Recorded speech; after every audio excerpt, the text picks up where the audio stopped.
Alright, so I restrung this Epiphone guitar.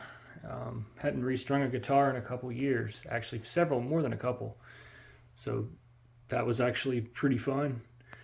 And then I ended up having to glue the nut, so as you saw. And I think I did a pretty decent job. It seems to stay in tune across the neck so far. And with open chords and everything I've tried, soloed up and down the neck a little bit. And I discovered that I like this tuner better than the one in the Pod Express. I mean, even though the tuner in here, you hold down this button, it's pretty decent. This tuner gives more information. So, yeah.